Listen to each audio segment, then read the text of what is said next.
বিসমিল্লাহির রহমানির রহিম। সরকারি ফুলতলা মহিলা কলেজের সমাজবিজ্ঞান বিভাগের পক্ষ থেকে তোমাদের সকলকেই আজকের এই শীতের সকালে শুভেচ্ছা এবং অভিনন্দন জানাই। আমি প্রভাষক কাজী মোহাম্মদ এনামুল হক, তোমাদের এই সমাজবিজ্ঞান বিভাগের দায়িত্বপ্রাপ্ত শিক্ষক। দীর্ঘ প্রায় 1 মাস আমার ক্লাসের একটি বিরতি ছিল। সরকারি নির্দেশনা মোতাবেকই আমি একটি ট্রেনিংয়ে অংশগ্রহণ করবার জন্য তোমাদের সামনে আমি ক্লাস নিয়ে উপস্থিত হতে পারি নাই। তবে যে ট্রেনিংটি দেওয়া হয়েছে সেটি তোমাদের জন্যই, তোমাদের ইমপ্রুভমেন্টের জন্যই এবং তোমাদের পড়াশোনার যাতে গতিবেগ আরও বেগবান হয় সেই জন্যই সরকারি নির্দেশনা মোতাবেকই আমি এই ট্রেনিং প্রাপ্ত হয়ে ট্রেন্ড হয়ে তোমাদের সামনে আবারও উপস্থিত হয়েছি। তো দীর্ঘ বিরতির পর তোমরা ইতিমধ্যে নিশ্চয়ই আরো অন্যান্য ক্লাস করেছো, মনোযোগ সহকারে শুনেছো এবং সেগুলো অনেক এগিয়ে গিয়েছো। তো আমরাও এখন থেকে নিয়মিতভাবে আমি সমাজবিজ্ঞানের ক্লাস তোমাদের সামনে উপস্থাপন করব। আশা রাখি তোমরা অনলাইন ক্লাসগুলো উপভোগ করবে এবং আমরা খুব দ্রুতই আমাদের সিলেবাস যাতে কমপ্লিট হতে পারে সে ব্যাপারে পদক্ষেপ গ্রহণ করব। তো আজকে আমি তোমাদের সামনে যে ক্লাস উপস্থাপন করব বা করতে যাচ্ছি সেটি হলো সমাজবিজ্ঞান প্রথম পত্রের 3য় অধ্যায়। অধ্যায়টির নাম হচ্ছে সমাজবিজ্ঞানীদের মতবাদ এবং অবদান। রাষ্ট্রকে নিয়ে যারা আলোচনা করে তাদেরকে বলা হয় রাষ্ট্রবিজ্ঞানী, যারা দর্শন বিষয়ে অভিজ্ঞ তাদেরকে বলা হয় দার্শনিক, এবং সমাজ বিজ্ঞান অর্থাৎ সমাজের সুবিধা অসুবিধা নিয়ে যারা আলোচনা এবং গবেষণা করেন তাদেরকে বলা হয়ে থাকে সমাজবিজ্ঞানী। তো সেরকমই একজন সমাজবিজ্ঞানী হলেন কার্ল মার্কস। তোমরা কার্ল মার্কসের কথা নিশ্চয়ই শুনেছ। তবে এখন প্রশ্ন যাচ্ছে যে কার্ল মার্কসকে তো সমাজবিজ্ঞানী হিসাবে কখনো দেখেও নাই, শুনিও নাই। আমি পরে আসছি এ প্রসঙ্গে। তো সমাজবিজ্ঞানী কার্ল মার্কস 1818 খ্রিস্টাব্দে 1818 খ্রিস্টাব্দে 1818 খ্রিস্টাব্দে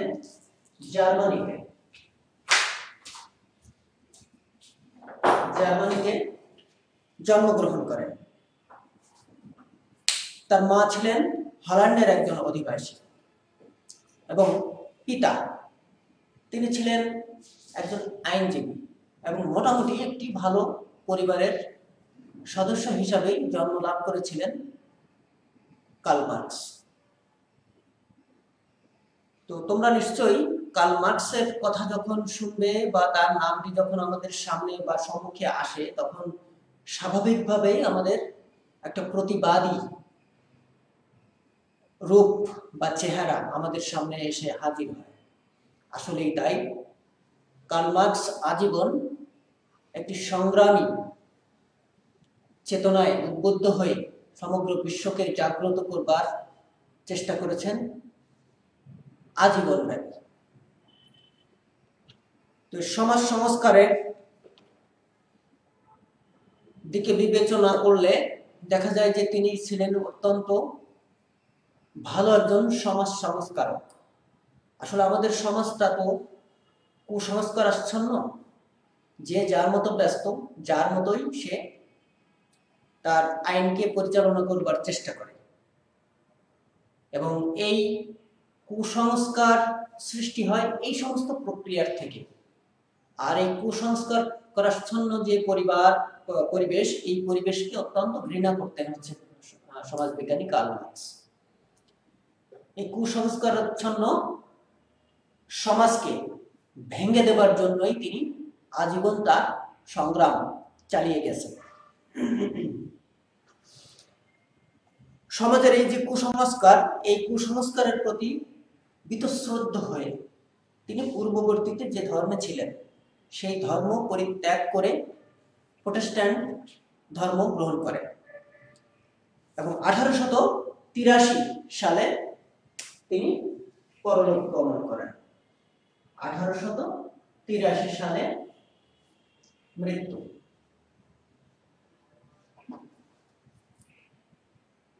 তাহলে জন্মগ্রহণ করেন হচ্ছে 1818 সালে এবং মৃত্যুবরণ করেন 1883 সালে। এই যে স্বল্প দৈর্ঘ্যের একটি জীবন, এই ব্যবস্থায় তিনি আমাদের জন্য রেখে গেছেন অনেক অবদান, অনেক সংস্কার, যে সংস্কারকে নিয়ে আজ আমরা লড়াই সংগ্রাম, দাবি আদায়, অধিকারের ব্যাপারে সোচ্চার ভূমিকা পালন করে চলেছে। তিনি আমাদেরকে সমাজ সচেতন করে গেছেন, তিনি আমাদেরকে বিদ্রোহী করে গেছেন এবং সেই বিদ্রোহী করেছেন নিজের অধিকার, নিজের যে দাবি, এই দাবির চেতনাকে আরো জাগ্রত করবার তাগিদ অনুভব করে আমরা তাকে আজও স্মরণ করি, আগামীতেও স্মরণ করব। তো জার্মানিতে জন্মগ্রহণকারী সমাজ বিজ্ঞানী কার্ল মার্কস, আমি আগেও বলেছিলাম যে আসলে কার্ল মার্কসকে তোমরা সমাজ বিজ্ঞানী হিসাবে কখনোই দেখো নাই বা শোনো নাই। আসলে সমাজবিজ্ঞানী কার্ল মার্কস, তাকে শুধু সমাজবিজ্ঞানী বললে সেটা তার যে জীবনী, এই জীবনীকে সীমাবদ্ধ করা হবে। আসলে তিনি শুধু সমাজবিজ্ঞানী ছিলেন না, যেহেতু তিনি সমাজকে নিয়ে গবেষণা করেছেন, আলোচনা করেছেন এবং সমাজকে কুসংস্কারাচ্ছন্ন পরিবেশ থেকে উত্তরণের চেষ্টা করেছেন, সমাজকে নিয়ে অত্যন্ত চিন্তা ভাবনা করেছেন, সেই কারণেই তাকে আমরা সমাজবিজ্ঞানী হিসাবে আখ্যায়িত করেছি। তবে একাধারে তিনি একজন রাষ্ট্রবিজ্ঞানী, তিনি একজন দার্শনিক, তিনি একজন সমাজ সংস্কারকও বটে। তিনি কয়েকটি বই আমাদের জন্য রচনা করে গেছেন। তার সেই সমস্ত গ্রন্থাবলীকে বিশ্লেষণ করেই আমরা আগামী দিনের পাথেয় হিসাবে তাকে গ্রহণ করতে চাই, তাকে শ্রদ্ধা জানাতে চাই। তার যে উল্লেখযোগ্য গ্রন্থাবলী, তার মধ্যে অন্যতম হচ্ছে the communist manifesto. The communist manifesto, যদি তোমাদের সুবিধা হয় আমি একটু লিখে দেই। দ্য কমিউনিস্ট,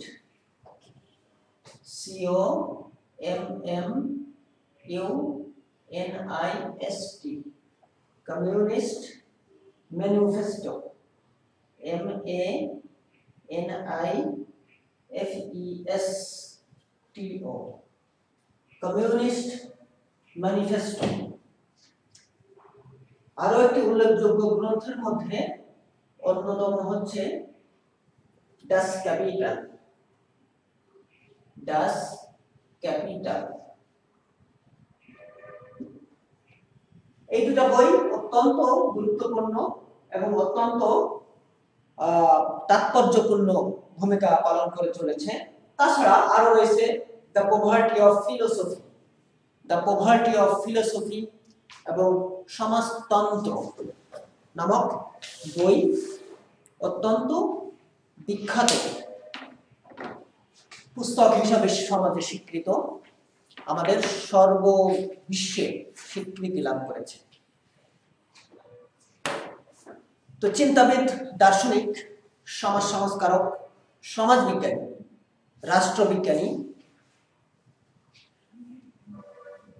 কার্ল মার্কস তার চিন্তা সর্বহারাদের দাবি আদায়ের জন্য এবং তার চিন্তা চেতনা সবসময় সর্বহারাদের পক্ষে, যারা অধিকার বঞ্চিত, যারা অধিকার হারা, যারা শ্রমিক, ন্যায্য মূল্য যারা পায় না, যারা ন্যায্য পারিশ্রমিক পায় নাই, যারা একেবারে সর্বশান্ত, তাদেরকেই নিয়েই তার চিন্তা, চেতনা এবং কল্পনা কিভাবে এই অবহেলিত শ্রেণী এবং অবহেলিত গোষ্ঠীকে তাদের এই পর্যায় থেকে উত্তরণ করা যায়, সে ব্যাপারেই তিনি তার আজীবন সংগ্রাম এবং লড়াই চালিয়ে গেছেন। তিনি সমাজকে ব্যাখ্যা না, বরং সমাজকে বদলে দিতে চেয়েছেন, একটি নবযুগের সূচনা করতে চেয়েছেন সবসময়। এজন্যই দার্শনিক, রাষ্ট্রবিজ্ঞানী, সমাজবিজ্ঞানী কার্ল মার্কসকে সমাজতন্ত্রের জনক বা পুরোধা বলা হয়ে থাকে। তাহলে যদি প্রশ্ন আসে যে কার্ল মার্কসকে কেন সমাজতন্ত্রের জনক বলা হয়ে থাকে, তার উত্তরটি তোমরা এভাবে সুন্দরভাবে সাজিয়ে গুছিয়ে লিখতে পারবে আশা করি। তিনি তার জীবনে বেশ কিছু মতবাদ আমাদের সামনে উপস্থাপন করে গেছেন। যেমন অত্যন্ত উল্লেখযোগ্য যে মতবাদ, সেটি হলো দ্বান্দ্বিক মতবাদ। দ্বান্দ্বিক মতবাদ মানে এর মধ্যে দ্বন্দ্বের একটা গন্ধ রয়েছে। তার মতে জড়বস্তুই সমাজের নিরন্তর পরিবর্তন সংগঠিত করছে, একমাত্র বস্তু জগতই বাস্তব।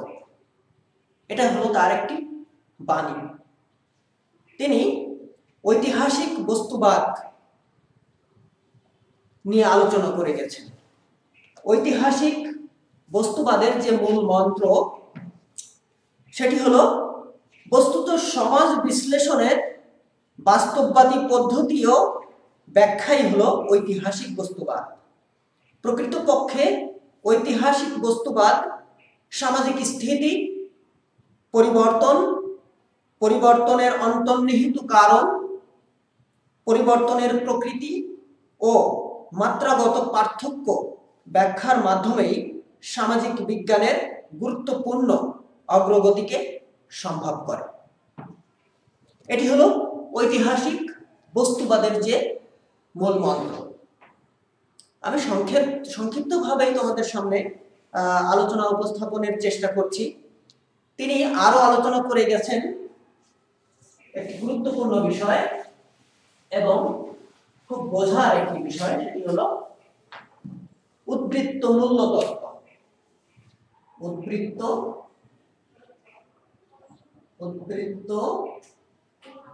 মূল্য তত্ত্ব। মূল্য তত্ত্ব। আচ্ছা, উদ্বৃত্ত মানে কি? উদ্বৃত্ত মানে হচ্ছে বাড়তি, জমাকৃত কিছু। মূল্য তত্ত্ব, মূল্য মানে তো দাম, আমরা জানি।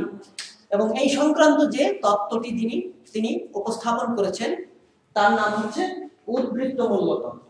তো উদ্বৃত্ত মূল্য তত্ত্বের যে থিম, সেই থিম আমি তোমাদের সামনে একটু সংক্ষিপ্তভাবে এবং সহজে উপস্থাপনের চেষ্টা করছি। উদ্বৃত্ত মূল্য তত্ত্ব। আসলে এখনকার যুগ হচ্ছে পুঁজিবাদী যুগ। আজকের যুগটা আধুনিক যুগ এবং পুঁজিবাদী যুগ, শিল্প যুগ।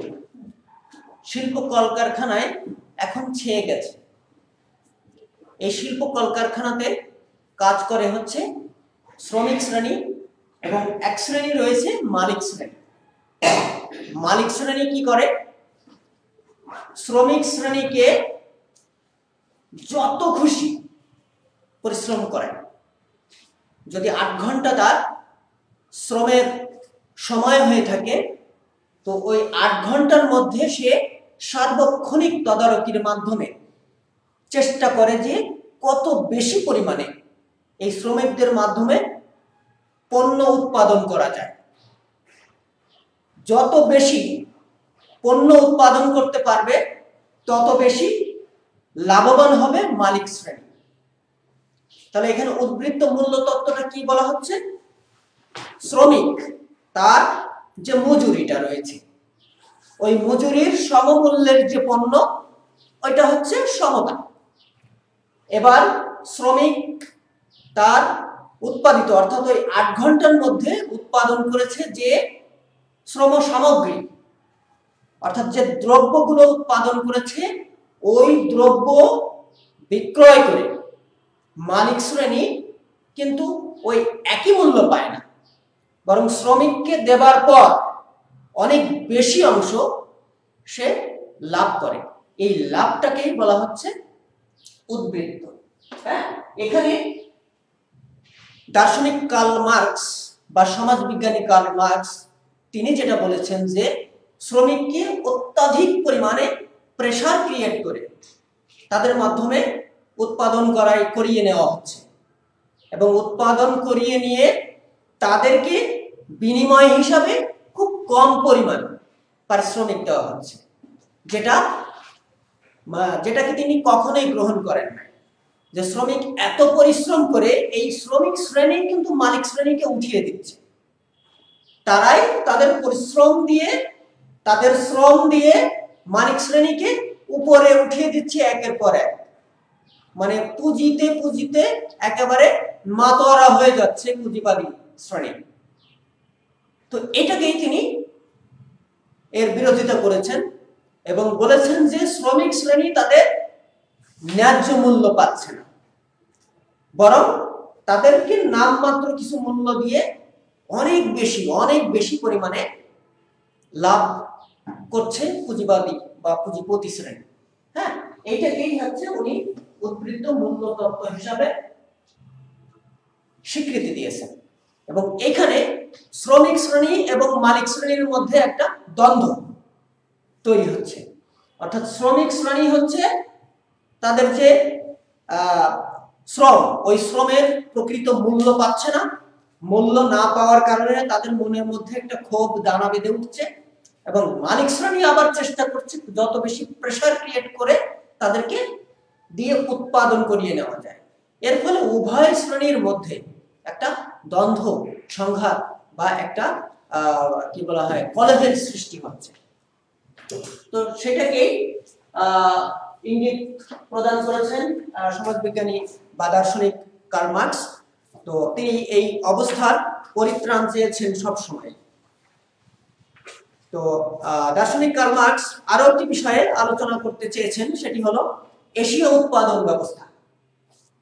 এশীয় উৎপাদন ব্যবস্থা। তো দি ডাস ক্যাপিটাল নামক গ্রন্থে তিনি এই এশীয় উৎপাদন ব্যবস্থার কিছু বৈশিষ্ট্য, এশীয় উৎপাদন ব্যবস্থার কিছু বৈশিষ্ট্য উল্লেখ করেছেন। আমি একে একে বৈশিষ্ট্যগুলো তোমাদের সামনে আলোচনার চেষ্টা করছি। সেটা হলো প্রাচ্য আর পাশ্চাত্য, দুইটা অংশ রয়েছে। প্রাচ্য কাকে বলে? প্রাচ্য বলতে বোঝায় পূর্ব,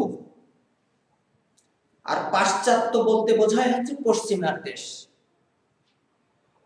তো এই প্রাচ্যের যে দেশসমূহ অর্থাৎ এশিয়ার মধ্যে যে দেশসমূহ রয়েছে, এই দেশসমূহের কিছু বৈশিষ্ট্য তিনি এখানে আলোকপাত করেছেন। তার মধ্যে তিনি তার ডাস ক্যাপিটাল নামক গ্রন্থে এশীয় উৎপাদন ব্যবস্থা নিয়ে যে আলোচনা করেন তার কিছু উল্লেখযোগ্য বৈশিষ্ট্যাবলী রয়েছে, যেমন সরকার কর্তৃক নিয়ন্ত্রিত জলসেচ ব্যবস্থা। এটা হচ্ছে এশিয়াটিক উৎপাদন ব্যবস্থার অন্যতম একটি বৈশিষ্ট্য। দ্বিতীয়ত, স্বয়ংসম্পূর্ণতা থাকবে, কোনো পরনির্ভরশীলতা থাকবে না। তৃতীয়ত, ভূমিতে ব্যক্তিগত মালিকানার অনুপস্থিতি, জমিতে ব্যক্তিগত মালিকানার অনুপস্থিতি থাকবে। তারপর গ্রাম ব্যবস্থাপনা কর্তৃক নিয়ন্ত্রিত উৎপাদন, মানে গ্রামের মাধ্যমেই নিয়ন্ত্রিত হবে সমস্ত উৎপাদন ব্যবস্থা। সেচ নির্ভর সমাজ ব্যবস্থা, জাতি বর্ণ প্রথা, জরাজীর্ণ সামাজিক স্তর বিন্যাস, শ্রেণীমুক্ত কেন্দ্রীয় রাষ্ট্র, আর হচ্ছে আর্থসামাজিক ক্ষেত্রে গতিহীনতা। এই কয়েকটি বৈশিষ্ট্য তিনি উল্লেখ করেছেন এশিয়াটিক উৎপাদন ব্যবস্থার মধ্যে, এই প্রাচ্যের সমাজ ব্যবস্থার মধ্যে। তো এখানে দার্শনিক কার্ল মার্কস তিনি সমাজকে বা এশিয়াটিক উৎপাদন ব্যবস্থা আলোচনা করতে গিয়ে কয়েকটি ভাগে বিভক্ত করেছেন। তার মধ্যে মানে সমগ্র সমাজ ব্যবস্থাকে কয়েকটি ভাগে ভাগ করতে চেয়েছেন। সেটি হলো, এক নম্বর হচ্ছে আদিম সাম্যবাদী, আদিম সাম্যবাদ, সাম্যবাদী সমাজ ব্যবস্থা, আদিম সাম্যবাদী সমাজ ব্যবস্থা। দ্বিতীয়টি হচ্ছে দাস সমাজ,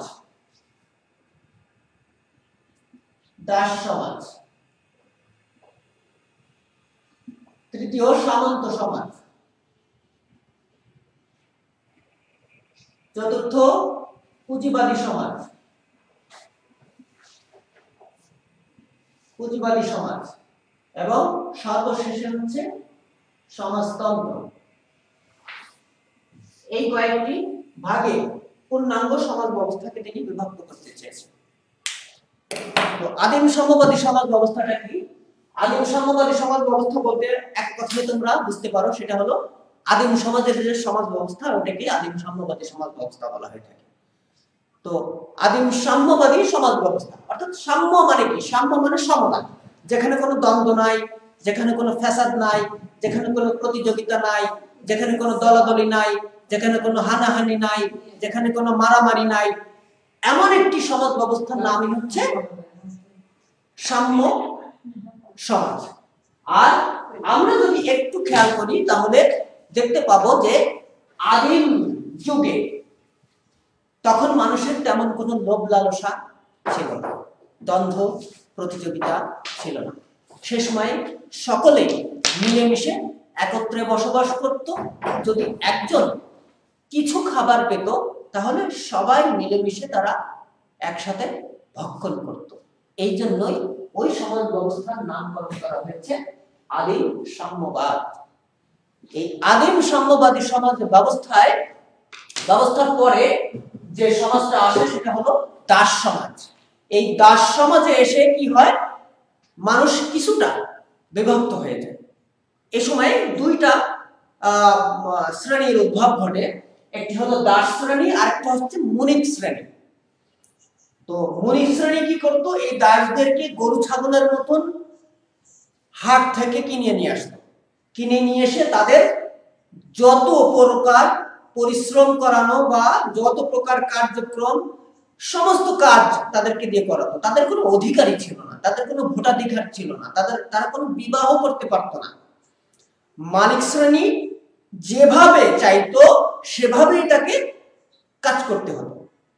এটা হলো দাস সমাজ। এই দাস সমাজে এসে স্বাভাবিকভাবে যখন একজন মানুষের কোনো ভোটাধিকার থাকে না, যখন একজন মানুষের বিবাহ করবার মতন কোনো অধিকার থাকে না, তখন কিন্তু স্বাভাবিকভাবে মানুষের মনে একটা ক্ষোভের জন্ম গ্রহণ করে, ক্ষোভ জন্ম লাভ করে।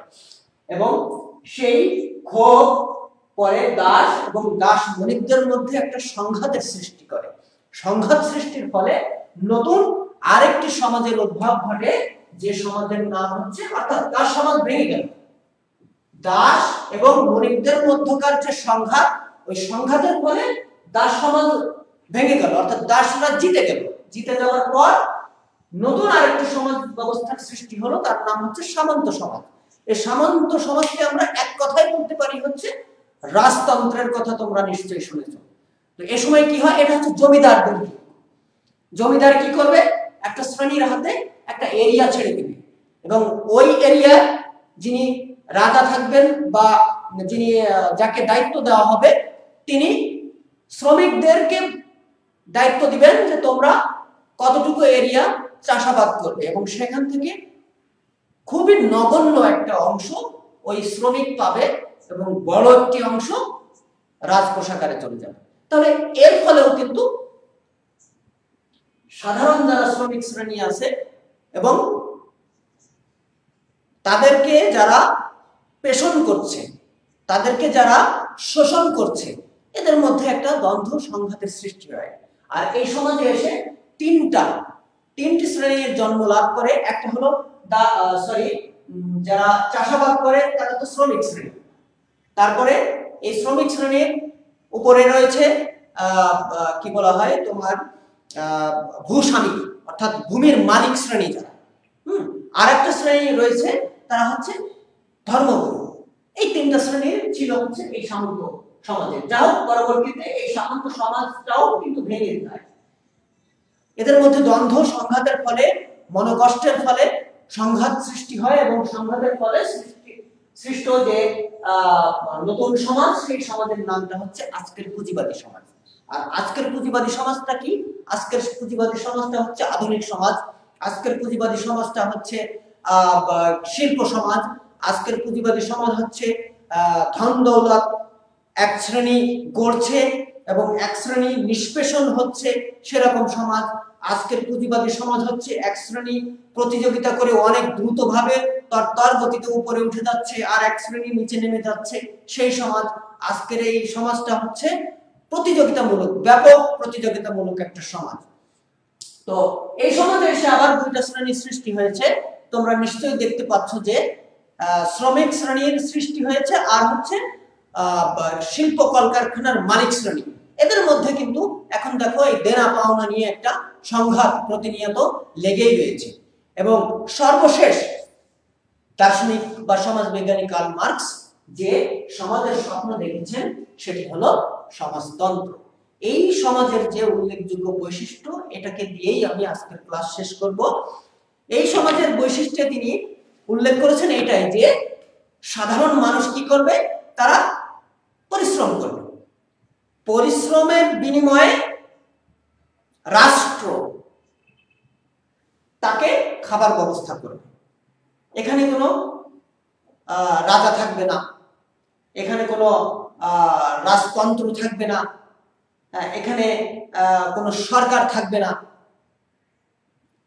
কিছু ব্যক্তি সমগ্র দেশের বা রাষ্ট্রের দায়িত্ব নিবে এবং দায়িত্ব নিয়ে সাধারণ মানুষ তাদের পরিশ্রম করবে, আর পরিশ্রমের ফলশ্রুতিতে সামগ্রিক দায় রাষ্ট্র নেবে। রাষ্ট্রই তাদেরকে জীবনাতিপাতের ব্যবস্থা করবে পূর্ণাঙ্গভাবে। এই সমাজ ব্যবস্থার নাম হচ্ছে সমাজতন্ত্র, যেটা স্বপ্ন দেখেছিলেন দার্শনিক, সমাজবিজ্ঞানী এবং সমাজ সংস্কারক কার্ল মার্কস। তো এই হচ্ছে আমাদের আজকের আলোচনা। তো আশা রাখি যে তোমরা ক্লাসটি উপভোগ করেছো। আগামীতে আরো ভালো ক্লাস যাতে তোমাদের সামনে আমি উপস্থাপন করতে পারি সে ব্যাপারে তোমরা দোয়া করবে, বাড়িতে থেকে পড়াশোনা করবে এবং আমার জন্য দোয়া করবে, আমি তোমাদের জন্য দোয়া করি। সকলকে ধন্যবাদ জানিয়ে শেষ করছি। আল্লাহ হাফেজ।